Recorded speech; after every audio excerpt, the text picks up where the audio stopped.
మన సాంప్రదాయంలో దేవాలయ దర్శనం అంటే కేవలం దేవుడిని చూసి రావడం మాత్రమే కాదు. ఆ ప్రాంగణంలో మనం చేసే ప్రతి పని వెనుక ఒక శాస్త్రీయమైన ఆధ్యాత్మికమైన అర్థం ఉంది.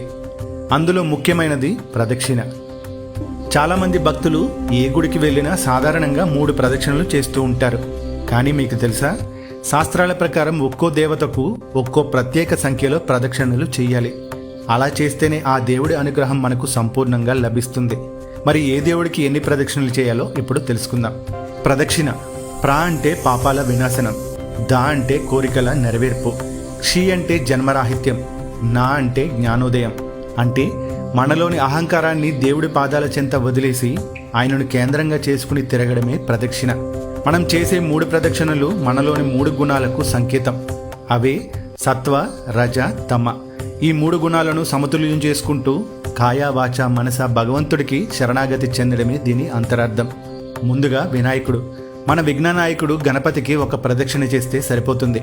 ఆయన సకల లోకాలకు మూలపురుషుడు కాబట్టి ఒక్కసారి భక్తితో చుట్టి వస్తే విఘ్నాలన్నీ తొలగిపోతాయి. దుర్గమ్మ. శక్తి స్వరూపిణి అయిన అమ్మవారి ఆలయాల్లో 4 ప్రదక్షిణలు చేయడం అత్యంత శుభప్రదం. ఇది 4 దిశల నుండి మనల్ని రక్షించే అమ్మవారి శక్తికి సంకేతం. పరమశివుడు. శివాలయంలో చేసే ప్రదక్షిణ చాలా ప్రత్యేకం. ఇక్కడ పూర్తి ప్రదక్షిణ చేయకూడదు.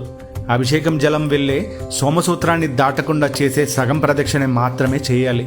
దీనినే సోమసూత్ర ప్రదక్షిణ అంటారు. ఇక సూర్యభగవానుడు.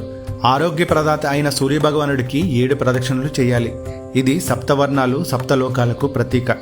ప్రదక్షిణ అనేది కేవలం శారీరక క్రియ కాదు, అది మన భక్తికి, నిశ్చలమైన విశ్వాసానికి ప్రతీక. అందుకే ఇకపై మీరు ఆలయానికి వెళ్ళినప్పుడు ఆయా దేవతలకు చెప్పిన సంఖ్యలో ప్రదక్షిణలు చేసి ఆ దైవకృపకు పాత్రులు అవ్వండి. ఈ సమాచారం కనుక మీకు నచ్చినట్లయితే వీడియోని లైక్ చేయండి, మీ మిత్రులకు షేర్ చేయండి. ఇలాంటి మరిన్ని